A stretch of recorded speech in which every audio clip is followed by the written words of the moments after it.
নমস্কার বন্ধুরা, তোমরা সবাই কেমন আছো? বাজারে তো এখন এঁচোড় উঠে গেছে, তোমরা সবাই এঁচোড় খাচ্ছ তো? দেখো আমি একটা নতুন রান্না নিয়ে এলাম, ডিম দিয়ে এঁচোড়। দেখো বানাচ্ছি। দেখো ফ্রেন্ড, ডিম দিয়ে এঁচোড়ে একটা নতুন রেসিপি বানাচ্ছি আমি। 500 মতো এঁচোড় নিয়েছি, সেই এঁচোড়টা কেটে এরকম ছোট ছোট সাইজের কেটে নিয়েছি। কেটে এটা একটু ভালো করে আমি সিদ্ধ করে নেব। দেখো বন্ধুরা, এঁচোড়টা ভালো করে সিদ্ধ করে নিয়েছি। দেখো এবার এমনি করে এগুলো সবগুলো এমনি করে ভালো করে চটকে নিতে হবে। দেখবে যেন এঁচোড়টার মধ্যে যেন একটুও জল না থাকে। দেখো আমার চটকানো হয়ে গেছে, একদম মিহি করে চটকে নেবে। এবার এমনি করে নেবে, নিয়ে যে জলটা আছে সেই জলটা এমনি করে ফেলে দেবে।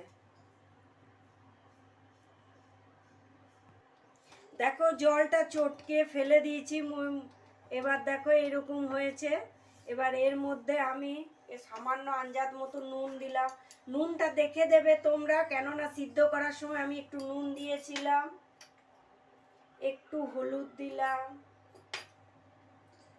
একটু আদা বাটা দিয়েছি, সামান্য একটু চিনি দিয়েছি। যারা খাও না তারা দেবে না।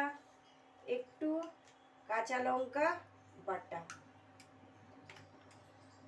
একটু হাফ চামচের মতো ধনে জিরে গুঁড়ো দিয়ে এগুলো সব দেওয়া হয়েছে। এবার একটা ডিম আমি এর মধ্যে ফাটিয়ে দেবো। দেখো দিচ্ছি, মধ্যে দিয়ে দিলাম, দিয়ে এটা ভালো করে মাখছি।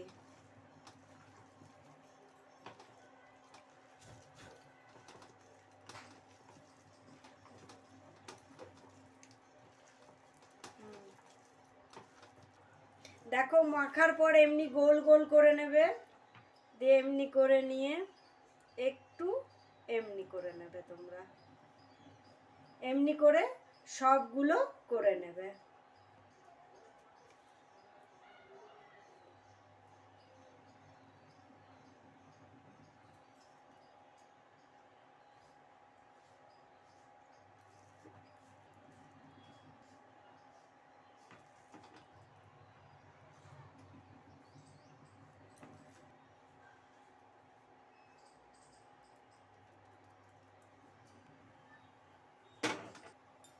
দেখো আমার বোলগুলো সব তৈরি হয়ে গেছে এমনি করে। এবার কড়াইয়ে আমি একটু তেল দিয়েছি, ভাজার মতো তেল দিতে হবে। দেখো তেলটা গরম হয়ে গেছে, এবার এইগুলো ওর মধ্যে দিয়ে দিচ্ছি।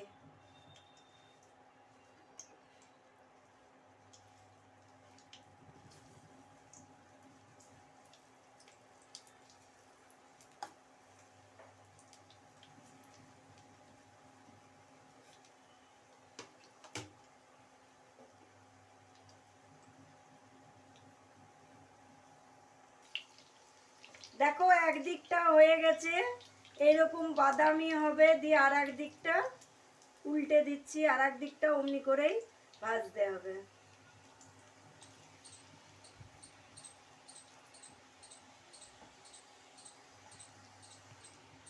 দেখো ফ্রেন্ড, আমার এগুলো ভাজা হয়ে গেছে। এবারে আমি এগুলো তুলে নিচ্ছি।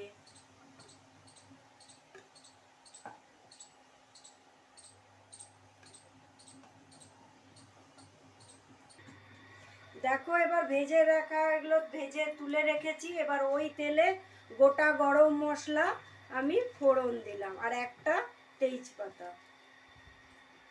দেখো ফোড়নটা হচ্ছে। এবার দুটো আলু নিয়েছি আমি, দেখো এমনি করে সাইজে কেটে নিয়েছি। দিয়ে এবার ওইটা ওর মধ্যে তেলের মধ্যে দিয়ে দিলাম।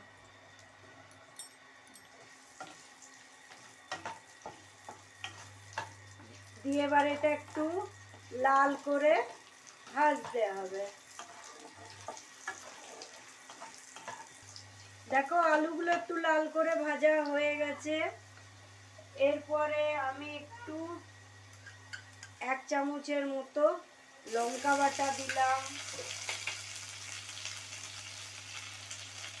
হাফ চামচের মতো আদা বাটা দিয়েছি, ছোট চামচের 1 চামচ রসুন বাটা, আর ছোট চামচের 1 চামচ 2 চামচের মতো আমি পেঁয়াজ বাটা দিয়েছি। দিয়ে এটা আর একটু নাড়তে হবে।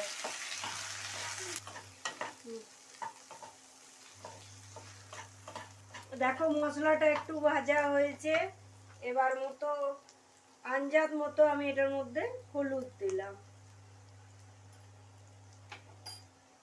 সামান্য একটু লবণ, যে তোমরা যেমন খাও সে তেমনি লবণ দেবে।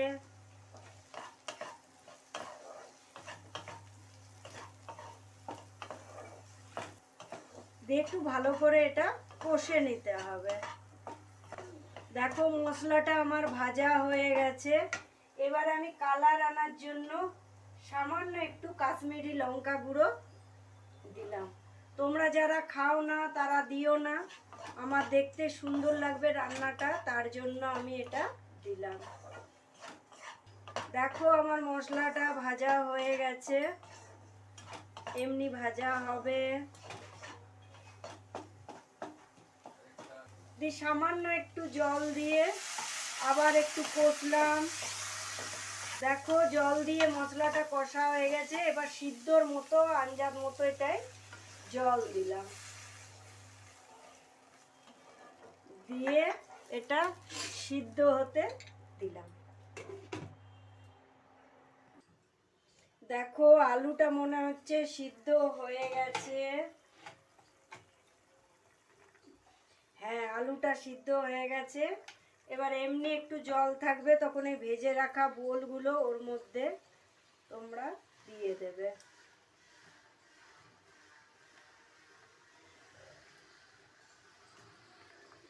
দিয়ে এরকম একটু 2-5 মিনিট ফুটবে, তারপরে নামিয়ে দিতে হবে। দেখো এমনি মাখো মাখো হবে, দিয়ে তৈরি আমাদের ডিম এঁচোড়। তোমাদের যদি আমাদের রান্নাগুলো ভালো লাগে তাহলে একটা লাইক, কমেন্ট আর আমার চ্যানেলটাকে সাবস্ক্রাইব করবে। তাহলে দেখা হচ্ছে আবার একটা নতুন ভিডিও। বাই।